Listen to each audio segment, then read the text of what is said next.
आस्था भजन संतों के संग।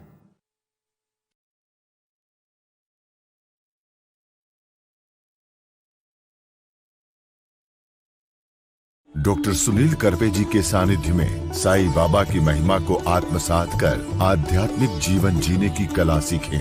देखिए साई वाणी आस्था भजन पर प्रतिदिन प्रातः 7:20 बजे। आस्था पर प्रत्येक रविवार प्रातः 8:20 बजे। संपर्क सूत्र 9604050607।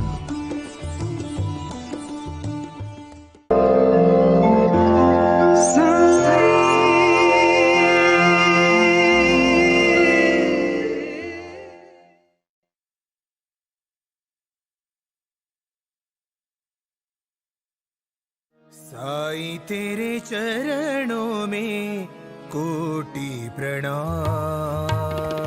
साईं तेरे चरणों में कोटि प्रणाम। साईं तेरे चरणों में कोटि प्रणाम। साईं तेरे चरणों में कोटि प्रणाम। शरण में ले लो साईं प्रभो। शरण में ले लो साईं प्रभो। शरण में ले लो साईं प्रभो। शरण में ले लो साईं प्रभो। नमस्कार, मैं आप सबका स्वागत करता हूं मेरे प्रिय आत्मन। पूरे विश्व से जुड़े हुए साई के भक्त और जो साई वाणी हर दिन सुन रहे और साई क्रिया और साई ध्यान में और साई बाबा के इस मिशन में जो कार्य कर रहे हैं, हमारे साई वाणी परिवार के सभी मेरे मित्र, मेरे भाई, मेरे बहन और मेरे सभी विचारों को मेरे साथ ये साई का कार्य आगे लेके जाने के लिए और साई बाबा का आशीर्वाद देने के लिए पूरे विश्व से जुड़ने वाले मेरे सभी परम स्नेही। सबका मालिक एक मानवता ही धर्म है और श्रद्धा और सबूरी के साथ दूसरों के जीवन में बदलाव लाने के लिए और जीवन में कार्य करने के लिए जो क्रांति हुई वो साई बाबा की क्रांति है। और 1918 में बाबा ने अपना देह छोड़ दिया, लेकिन हम सब में आज भी 100 साल के बाद बाबा हमारे साथ है। पूरे विश्व से 8,000 मंदिरों के माध्यम से भारत में 5,000 और भारत के बाहर 3,000 आज भी नए मंदिर बन रहे हैं। और हम खुद साई वाणी परिवार अभी देश के हर कोने में साई बाबा के मंदिर, साई बाबा के ध्यान केंद्र और साई बाबा को मानने वाले लोगों के परिवार को एक साथ रह के पूरे सुख शांति और समाधान के साथ भारत देश को महान देश बनाने के लिए प्रयास कर रहे हैं। मैं खासकर कहना चाहूँगा मेरे बंगाली मित्रों को, क्योंकि उनके मुझे हर दिन बहुत सारे फ़ोन आते हैं और वो कलकत्ता से मुझे निमंत्रित करते हैं। अभी मेरे मित्र श्यामचरण चटर्जी ने कहा, सुनील जी हम श्रद्धा रखते हैं, हम सबूरी से, मैं पूरे मेरा जीवन बाबा के लिए मैंने समर्पित किया और मैं बहुत खुश हूँ कि मेरा पूरा परिवार आज खुश है, मेरे सभी भाई बहन खुश है, मेरे बच्चे खुश हैं और मैं आज ये कार्य कर रहा हूँ, मुझे आपसे जुड़ना है। बड़ी खुशी हुई मुझे उनकी बात सुन के। लेकिन कुछ ऐसे भी मित्र हैं कि जो अपने खुद के ऊपर उनको भरोसा नहीं है, तो भगवान के ऊपर रखने की तो दूर की बात है, बहुत दूर की बात है। एक बहुत बड़ा सूफी फकीर हुआ हसन नाम का। हसन को जब वो हसन मरने लगा तो उनके शिष्यों ने पूछा, हसन आप हमें बताएं अपने गुरु कितने थे? तो हसन ने हंस के कहा, बहुत सारे थे, इतने तो मैं गिन नहीं सकता हूँ। तो लोग आशंकित हो गए, बहुत सारे और गुरु, हम तो कहते गुरु एक ही होता है। तो हसन के लिए बहुत उन्होंने जिक्र किया। तो हसन ने कहा, आप इतना ही मुझे बार बार पूछ रहे हो तो मैं बता देता हूँ 2 गुरुओं के बारे में।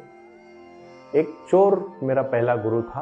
वो सब अचंभित हो गए, चोर और गुरु, और दूसरा कुत्ता। तो और भी अचंभित हो गए कि जानवर भी गुरु हो गए। आप याद रखिए, ये कहानी मैं इसलिए कहना चाहता हूं, श्रद्धा और सबूरी के साथ अपने जीवन में साई क्रिया, साई ध्यान करोगे, जीवन में बदलाव लाओगे। मैंने बहुत पहले कहा है कि कहानी से बोध लो और अपने जीवन का बोध लो, किसी दूसरे के जीवन का नहीं। अनुभव दूसरों का हो और अपने को क्या फायदा। अपना अनुभव जब अपना बन जाता है तो वो नया बनता है, ताजा बनता है, बिल्कुल ताजा, बिल्कुल ताजा। वो अनुभव अपना होता है और वो अपने जीवन से बहुत महत्वपूर्ण होता है। अब समझो मेरी बात को ठीक से। जब हसन को पूछा कि कुत्ता, किस तरह से कुत्ता और किस तरह से चोर, तो हसन ने हंस के कहा, आप सुनना चाहते हो तो शांति से सुने। और वो कह देता है कि कुत्ता, और उसके पहले वो कह देता है चोर।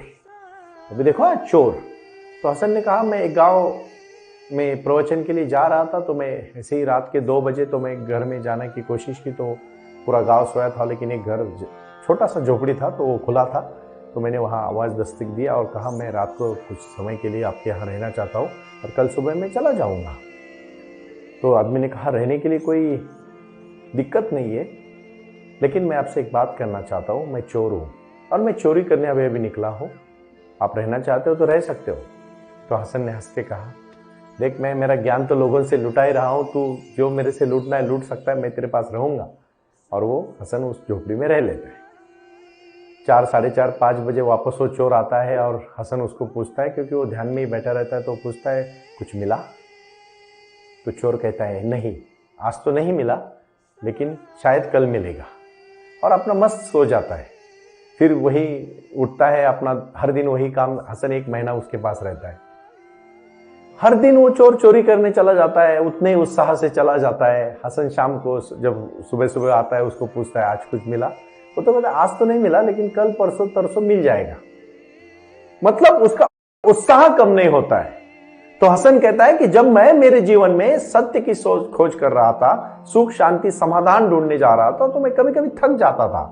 लेकिन उस चोर ने मुझे ज्ञान दिया कि वो भले चोरी और निकृष्ट दर्ज का बुरा काम करने जा रहा था, लेकिन उत्साह देखो कितना था, जोश देखो कितना था। और वो हर दिन वो बोलता था, आज तो नहीं मिला, लेकिन कल मिलेगा। इसीलिए मैं जब सत्य की खोज कर रहा हूं, मैं आपको कहना चाहता हूं भाई और बहनों, जब आप भगवान को पाना चाहते हो ना, तो एक दिन में भगवान नहीं मिलेंगे, एक दिन अपना लक्ष्य नहीं मिलेगा। कोई बच्चा यूपीएससी की स्टडी करने जाता है और लगता है कि पहले अटेम्प्ट में पास हो जाए। How it's possible? कैसे पॉसिबल होगा ये? आप जरा थोड़ा सा सोचो ना, शांति से सोचो। एक दिन जरूर हो जाओगे, अगर मेहनत करोगे अच्छी तरह से, उसकी रचनात्मक कार्य पे आप ध्यान दोगे तो जरूर बनोगे।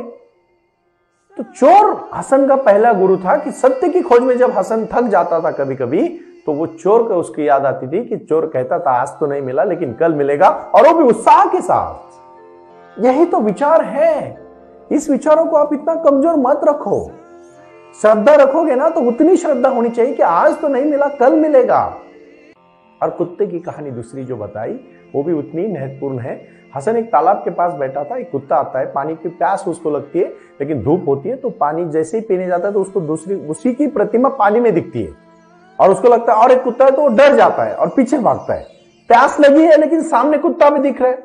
तो इस दोनों के झमेले में, जैसे हमारा होता है ना, एक ही जीवन में कभी पैसे थोड़े होते हैं, कभी घर भी लेना पड़ता है, दवाई भी लेनी पड़ती है, बहुत सारी परेशानियां होती है, थोड़े पैसे में सब चलाना पड़ता है, समस्या खड़ी हो जाती है, क्या करूं, चुन नहीं पाते। कुत्ते को प्यास थी, लेकिन दूसरा कुत्ता पानी में दिख रहा था तो उसको डर भी लग रहा था, लेकिन आखिरी में प्यास जीत जाती है, क्योंकि उसका गला सूख जाता है। कुत्ता आंख बंद करता है और जोर से पानी में छलांग मारता है। जैसे ही छलांग मारता है, जी भर के पानी पीता है और उसमें अच्छी तरह से अपने खुद को पानी में झोंकने के बाद तैरता है, बहुत आनंद लेता है पानी का। और जैसे ही वो पानी में कूद जाता है, दूसरा वाला कुत्ता दिखता ही नहीं है, क्योंकि वो था ही नहीं, उसकी सिर्फ प्रतिमा थी। बहुत सारे लोग बहुत कुछ करना चाहते हैं और बाहर बैठ के सोचते हैं, कैसे करूं कैसे करूं कैसे करूं, करते कुछ भी नहीं। और जब आंख बंद करके कूदते हैं ना, जब पूरी तरह से भूख लगती है ना, मोटिवेशन की एक बात मैं कहना चाहता हूं आपको, जब भूख लगती है ना, भूख, तो उसको कोई स्टोरी नहीं चाहिए भाइयों, उसको भूख चाहिए, उसको रोटी चाहिए। अपने जीवन में कुछ पाना है ना, तो पाने की कोशिश करो। मैंने पहले ही कहा है, बहुत पहले कहा है मैं कहानियां इसलिए बताता हूं कि आप सिर्फ वहां तक पहुंच जाओ। पहुंचने के बाद आपको कूदना है, ध्यान में कूदना है। अपने में कूदना है, अपने भविष्य के लिए कूदना है, अपने कार्य के लिए कूदना है। और यही तो विचार है। साई वाणी का प्रयास ही यही है कि आप अपने जीवन में कार्य करना शुरू करें, क्रियाशील बनो। जितने भी महान संत हुए वो सब मेहनत करके बने, कोई भी संत घर पे नहीं था। गुरु नानक साहब तो जब भी यात्रा से आते तो हल चलाने चले जाते थे, मेहनत करते थे, अपने खेती में खेती बाड़ी करते थे, दिन रात मेहनत हल चलाते थे गुरु नानक साहब। आपको मैं कहानी बताना चाहता हूं, जब वो आखिरी में गांव में रुके, करतारपुर गांव का नाम था, करतारपुर। करना, करने वाला, करता, वही को कीमत है, घर बैठे वालों को कीमत नहीं है। भगवान ने काम किया है। हमारे मित्र जो परविंदर सिंह बेदी हमेशा मुझे कहते हैं कि हम मेहनत करते हैं सुनील जी, बहुत मेहनत करते हैं हमारी खेती में। मैं सिंह साहब को इतना ही कहना चाहता हूं, जैसे आप मेहनत करते हो ना, मेरे बड़े भाई है सुनील नरोला जी, उनका भी कार्य देखता हूं ना तो वो हर दिन मेहनत करते हैं, मुझे बड़ी खुशी होती है। नरोला साहब मुझे बहुत बार कहते हैं कि हम मेहनत कर रहे, जुड़ रहे, लोगों से कार्य कर रहे, और आज भी उनको फोर्स में रिटायर होने के बाद भी उन्होंने अलग अलग कंपनियों में बड़े बड़े पोस्ट पे काम किया, और आज भी वो सुबह 9 बजे अपना काम शुरू कर देते। यही होता है जीवन। जीवन ये नहीं है कि हमने कितना पाया है, कितना कमाया है। जीवन यह है कि हम कितना चल रहे हैं। चेहरे तभी चलते रहना चाहिए, रुकना नहीं चाहिए, और वो श्रद्धा और सबूरी के साथ चलना चाहिए। सत्य की खोज में या भगवान के ऊपर हम जब भगवान को पाना चाहते, सुख शांति समाधान करना चाहते, ध्यान करना चाहते, लक्ष्य को पाना चाहते, तो लक्ष्य के प्रति सोचो मत, लक्ष्य के लिए कूदो, अपना पूरा जान उसमें डाल दो। देखो क्यों नहीं मिलेगा, वो जरूर मिलेगा। वो इसलिए नहीं मिल रहा है कि आप सिर्फ देख रहे हो, कूदू क्या, नहीं, कूदो, फिर मिल जाएगा। मैं आप सबसे विनती करूंगा, आपको थकना नहीं है कभी। ये बहुत बड़ी चीनी कहानी है। श्रद्धा और साहस रखोगे ना तो कहीं भी पहुंच जाओगे। श्रद्धा तो बाबा का शब्द है, साहस मैं आपको आज दे रहा हूं। प्रारंभ करो, जारी रखो। मैंने ये गुरु मंत्र आपको दिया है, और आज एक मैं दूसरा गुरु मंत्र, उसी का उपगुरु मंत्र देना चाहता हूं। साहस करो। श्रद्धा और साहस जीवन का फलित है। श्रद्धा और साहस,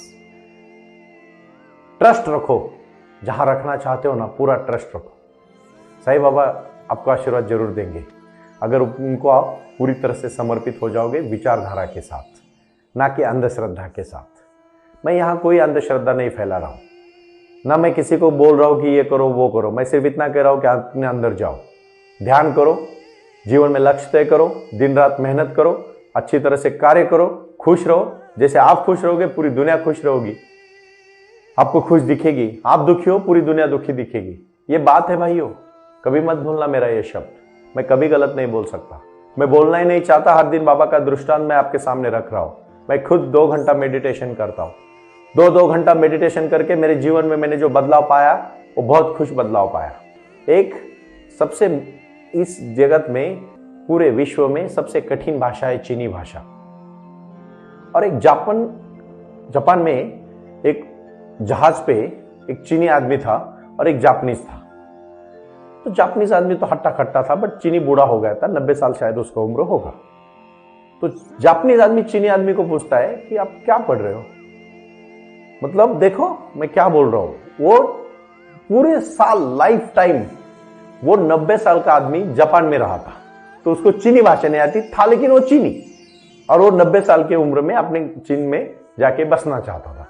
हर कोई अपने गांव में जाना चाहता है आखिरी में, पुरखों के गांव में। जो बोलते हैं ना, पुरखों का जो गांव होता है अपना, जो वो गांव में जाना सबको पसंद रहता है। पुरखों का गांव मतलब अपना मेन गांव, जहां हम, जिस मिट्टी के हम बने हैं। नहीं क्या आपने देखा होगा, शाहरुख खान की फिल्म थी, अमरीश पुरी उसमें थे, शाहरुख खान था, और वो बोलते मिट्टी बुला रही है, और वो देश में गाना, कितना फेमस गाना है वो, घर आजा परदेसी तेरा देश बुला रहे। तो उस परदेसी की तरह वो चीन से जा रहा था, जापान से जा रहा था चीन। तो जैसे जहाज में बैठा तो उसने चीनी भाषा पढ़नी शुरू की। अभी देखिए मेरी बात, 90 साल की उम्र, चीनी भाषा सबसे कठिन भाषा है। अगर उसमें प्रभुत्व लाना है और अच्छा सीखना है तो कम से कम 15 साल 20 साल लगेंगे। इसकी उम्र 90। तो वो जापानीज सोचता है 2 दिन, लेकिन उसको रह नहीं जाता। तीसरे दिन वो पूछ लेता है, आप अभी 90 साल के हैं, अभी आप चीनी भाषा पढ़ के करोगे क्या? वो चीनी आदमी मुस्कुरा के कहता है, देखो मुझे मेरी मातृभाषा सीखनी है, और आप सोच रहे हो कि मेरा उम्र 90 है, तो मेरे जीवन का लक्ष्य यही है कि मैं सीखूं और सीखते सीखते ही मैं मर जाऊं, ना कि मैं आज मरूं बिना सीखे। लक्ष्य को भी इस तरह से पाओ भाइयों। भगवान को पाना है ना तो इस तरह से पाओ, ध्यान को करना है ना तो इस तरह से मिलाओ। 6 साल बुद्ध रहे, पेड़ के नीचे बैठे रहे, और 6 साल की तपस्या के बाद एक एक गेहूं का, एक एक चावल का दाना खा के बुद्ध जी रहे थे। जो जो उन्होंने गुरु ने बताया सब कुछ किया। बुद्ध को ज्ञान जिस दिन प्राप्त हुआ उन्होंने तय किया था, अगर आज मैं ज्ञान प्राप्त होगा तो ही पेट से उठूंगा, नहीं तो मैं यहां से नहीं उठूंगा। और उस दिन बुद्ध को ज्ञान प्राप्त हुआ, लेकिन 6 साल की तपस्या लगी। हर चीज मेहनत से मिलती है। कौन सी चीज फ्री में मिलती है? और जो फ्री में मिलती है वो टिकती भी नहीं है। कौन सी चीज? आज साईवानी परिवार पूरे विश्व में जा पहुंचा।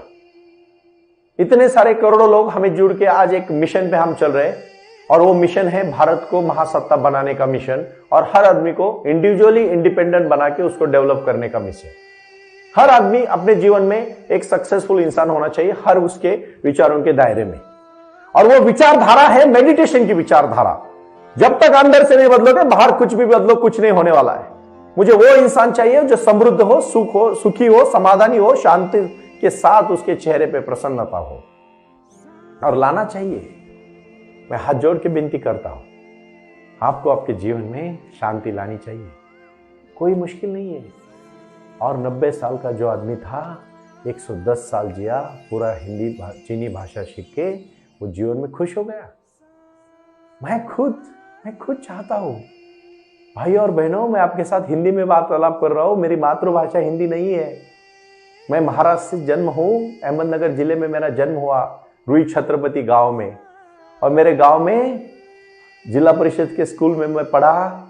हिंदी मुझे भाषा थी, लेकिन जब मैं हाई स्कूल में पढ़ने लगा तो पहली बार मैंने हिंदी देखा, और आज मैं आपके साथ हिंदी में बातचीत कर रहा हूं। करो, मेहनत करो, सब मिल जाएगा। भगवान के ऊपर श्रद्धा रखो। साईं बाबा ने मेरे जीवन में ध्यान धारणा के साथ विश्वास रखा, और मैंने उस मेडिटेशन पे जाके मेरे जीवन में जो बदलाव आया है, साईं वाणी के माध्यम से आया। आज साईं वाणी के माध्यम से पूरे देश में जुड़ने का काम करके कितने सारे लोगों के जीवन में बदलाव लाने का जो मैं प्रयास कर रहा हूं, उसमें मुझे बाबा आशीर्वाद दे रहे हैं, और उन्हीं का जो आशीर्वाद है मैं आपके तक पहुंचा रहा हूं। मैं क्यों कहना चाहता हूं ये बातें आपको? अगर आज मैं ये इसलिए बोलना चाहता हूं कि अपने लक्ष्य को तय करो, और ये मत सोचो कि आप कौन सी उम्र में हैं। मेरे बहन ने मुझे, एक 70 साल के मेरे माँ जैसी मेरी एक बहन ने मुझे फोन किया और कहा, बेटा मैं जब आपको सुनती हूं ना तो मुझ में ऊर्जा आती है, एनर्जी आती है। मैं इतना ही कहूंगा, ऊर्जा देने वाला मैं कौन हूं? ऊर्जा तो साईं बाबा आपको दे रहे हैं, सिर्फ आप अपने उठो, जागो। और स्वामी विवेकानंद जी ने कहा था, तब तक मत रोको जब तक आपका लक्ष्य आप नहीं मिल रहा थे आपको। आप कहोगे लक्ष्य क्यों होना चाहिए? विदाउट लक्ष्य, अगर लक्ष्य नहीं है तो कहीं नहीं पहुंचोगे। पहुंचना चाहिए कहीं ना कहीं, तो अपने जीवन का लक्ष्य होना चाहिए कि नहीं होना चाहिए? और लक्ष्य अगर तय करोगे तो ही मेडिटेशन कर पाओगे। मेडिटेशन भी एक लक्ष्य है। 7:20 के उठ के साईं वाणी सुनना, और उसके बाद 40 मिनट साईं वाणी करना। 1 घंटा अगर आप जिंदगी का दोगे तो मैं लिख के देता हूं आपको 100 साल जियोगे। कोई शक नहीं 100 साल जीने में, क्योंकि विचार सोच रहेगा तो शरीर अच्छा रहेगा, शरीर अच्छा रहेगा तो मन अच्छा रहेगा, मन अच्छा रहेगा तो कार्य अच्छा होगा, और कार्य अच्छा होगा तो जीवन अच्छा होगा। ये बहुत महत्वपूर्ण है। सच में छोटी सी बात है। एक छोटी सी थिंगी पूरे जंगल को जला सकती है। एक बात याद रखना, लेकिन वो जलने के बाद, वो थिंगी गिरने के बाद उसका जो ज्वाला उठेगा वो विचारों का उठना चाहिए, कि ना कि गलत कामों का, कभी नहीं। पहला सत्य वचन मैं आज कह रहा हूं, अपने लिए नहीं, अपने विचारों को पहले शुद्ध करो, बाकी सब शुद्ध हो जाएगा। और पहली कहानी में जो मैंने कहा, सबसे महत्वपूर्ण कहा था, कौन सी बात? हसन ने कहा था चोर कि आज नहीं तो कल मिलेगा, इतना भरोसा रखो। दूसरी बात कुत्ते ने कहा था कि कूदो, तभी उसको पानी मिला और समाधान मिला। और तीसरी कहानी चीनी भाषा सीखी, मतलब कौन सी उम्र में सीखी मायने नहीं रखता, उसने सीखी और उसने उत्साह रखा, यही मायने रखता है। यही आपका लक्ष्य है। मेडिटेशन करो और जीवन बदलो। ओम साई राम।